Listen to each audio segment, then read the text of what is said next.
If this video showed up on your screen today, please don't scroll away. It's not an accident of the algorithm.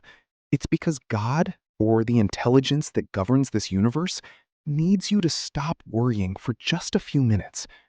I know exactly what you're feeling right now.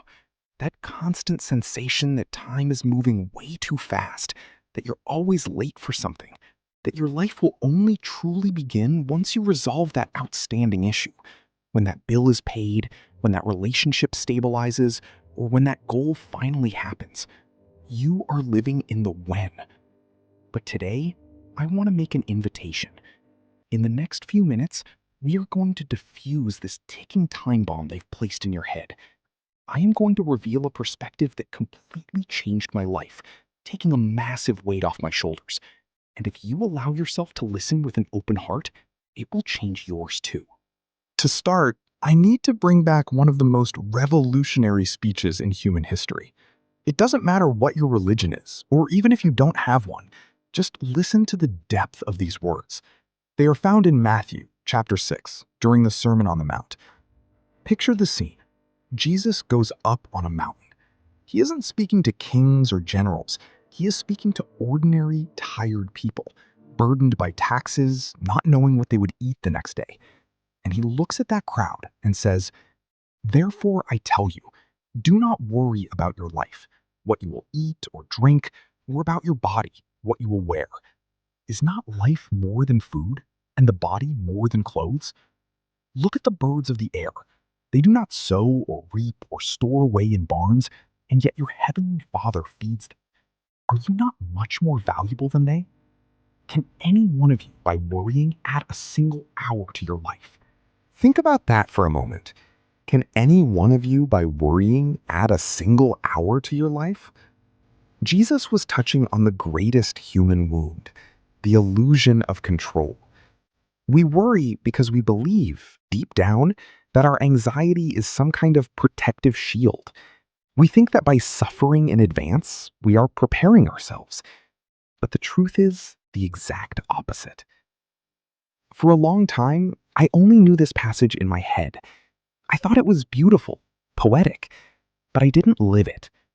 I believed I needed to rush, to produce, to accumulate, to be seen, until life stopped me. I went through a period where I fractured a vertebra in my spine. From one day to the next, my routine collapsed. I had to step away from everything: college, work, social media, the hustle of the big city. I found myself forced to move back into my parents' house, who live on a small farm in a tiny town of just 3,000 people. I left the noise of the world and fell into absolute silence. And it was precisely in that isolation, staring at the ceiling of my old bedroom, that the passage from the Sermon on the Mount echoed in my mind with a power I had never felt before. I felt like it was meant for me. At that moment, I felt a very clear whisper in my chest. Something was telling me to let go of everything I was building online, to delete my apps, to silence the noise. And my first reaction was my ego trying to defend itself. I thought, but why would I do that? I'm helping people on my social media, talking about spirituality, about neuroscience. I get amazing feedback, and even the financial return was starting to work out. But then came the painful truth, the one we try to hide from ourselves beneath so many excuses. I had no peace doing it. I realized a golden rule of life. If you are doing something that the world calls right, or successful, or noble, but it steals your inner peace, then something is deeply wrong. Peace is not something you only earn when things work out in the end. True peace must be found along the way. So I accepted it. I deleted my social media, disconnected from the world, and went back to deepening myself in the essence, in the word, in the silence. And what happened next was a complete turning point. I began to experience a kind of peace that I had never felt before in my life. It wasn't that shallow peace of someone who has no problems, because the problems were still there. My spine still hurt. The future was still uncertain, but it was the peace of someone who trusts 100% in the Creator. It is the peace of someone who knows they don't need to carry the world on their shoulders. And I want you to reflect with me now on a phrase that shifted my understanding. Worrying doesn't change the future. It only takes the strength out of your present. In fact, the more you worry about something, the worse it gets. Why? Because when you focus obsessively on a problem or on a lack, you project and collapse that exact reality of scarcity into your life. There is a psychological and spiritual trap we constantly create: the pedestal mistake. Everything you desperately want, whether it's a job, a relationship, a certain amount in your bank account, or healing from an illness, you place on a giant pedestal. You look at it and say, when I have that, my life will be perfect. When that happens, I'll be happy. By doing this, you are telling the universe, that is up there and I am down here. That is massive and I am small. That is distant from me. And here is the secret of mental and spiritual physics. The universe doesn't respond to what you say with your mouth.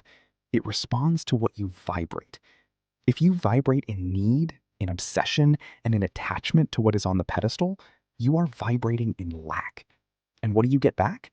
More lack, more distance. This reminds me of a brilliant metaphor from a Disney animated movie called Soul. If you haven't watched it yet, you should. The main character is Joe, a jazz pianist who spent his entire life obsessed with playing alongside a legendary musician on a famous stage. He believed his life would only have meaning once that day arrived. His entire identity was hanging on that single desire. After a lot of struggle, he finally makes it. He gets on stage, plays a flawless show, and the audience goes wild. When the show ends and they step off the stage, Joe looks at the famous saxophonist and says, "Wow, that was amazing. But what now? What do we do?" And she answers very simply, "Well, tomorrow we come back here and do it all over again." Joe is disappointed. He thought that moment would change his very molecular structure, that he would feel like a completely different human being. Seeing his disappointment, she tells him a quick story. There was a young fish who spent his whole life swimming and searching for the ocean. One day, he found an older fish and asked, "Excuse me, sir, can you tell me where the ocean is? I want to find it so badly." The older fish looked at him, confused, and said, "The ocean? You're already in it. This right here, all around us, is the ocean." And the young fish, disappointed, replied, "This? This is just water. What I'm looking for is the ocean." How many times are we just like that little fish? We spend our entire lives searching for the ocean of happiness, of purpose, of financial security, of validation, without realizing that we are already swimming in it. We are already in life. We already have the now. But we call the now just water and keep looking for an imaginary ocean in the future. What if I told you this wisdom isn't new? In fact, it was so dangerous to the control systems of the world that they tried to erase it from history. In the traditional Bible, in the Gospel of Luke, it is written, "The kingdom of God is within you." It's a beautiful phrase, but it takes on a revolutionary meaning when we look at texts that were deliberately excluded. In 1945, in the Egyptian desert, in a place called Nag Hammadi, a peasant found buried clay jars. Inside them were the so-called Gnostic Gospels, ancient manuscripts containing the Gospel of Thomas. Rome ordered these texts to be burned in the 4th century because they taught something that stripped away the power of intermediaries. They taught direct self-knowledge without the need for priests, emperors, or dogmas. In this gospel, there are 2 passages referred to as logia, which means palabras sagradas, that perfectly fit the story of the fish in the ocean. Logion 3 says this: "If those who lead you say to you, 'Look, the kingdom is in the sky,' then the birds of the sky will precede you. If they say to you, 'It is in the sea,' then the fish will precede you. but the kingdom is within you, and it is outside of you. When you come to know yourselves, then you will be known, and you will realize that it is you who are the sons of the living Father. And Logion 113 completes this idea in an overwhelming way. His disciples said to him, "When will the kingdom come?" Jesus said, "It will not come by waiting for it. It will not be a matter of saying, 'Here it is,' or 'There it is.' Rather, the kingdom of the Father is spread out upon the earth, and men do not see it." Perceive the grandeur of this? The kingdom was never a geographical place. It was never a future event, a sky full of clouds after death, or a reward for suffering on earth. The kingdom is a state of consciousness. It is the ability to see the world through the eyes of purity. It is seeing beauty where others see chaos. It is feeling the presence of the Creator in the simplicity of a glass of water, of a smile, of the very air entering your lungs right now. That is why Jesus said that the kingdom belongs to children. A child doesn't have anxiety about the future. They don't worry about whether they'll get likes on a photo, whether they will be validated by society, or if they'll have millions in their account by the time they're 30. They simply live in the only moment that actually exists, the present. I want to leave you with a question that changed my entire framework of thought.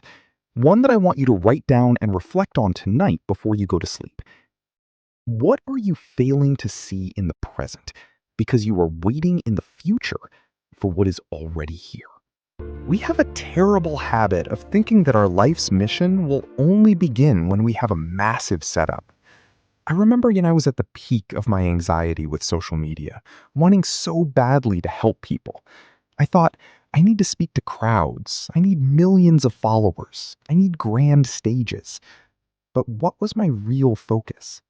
Was it truly to help? Or was it to feed my ego with numbers, views, and the pedestal of success? When I took my desire off the pedestal, I understood something liberating. The mission is not something I do. The mission is me. If I help a single person today by sharing a kind word with the doorman of my building or listening to a friend in silence, I am already fulfilling my mission to spread light. The essence is exactly the same. What changes is only the scale. Think about it. If your dream is to save the world's animals, and you suffer because you don't have the money to open a major nonprofit, if you put out a small bowl of water and food for a stray dog today, you have already saved a life. For that dog, the world has changed. The pure intention has already been realized. There is a passage in the Bible that says, "Whoever is faithful in a very little is also faithful in much."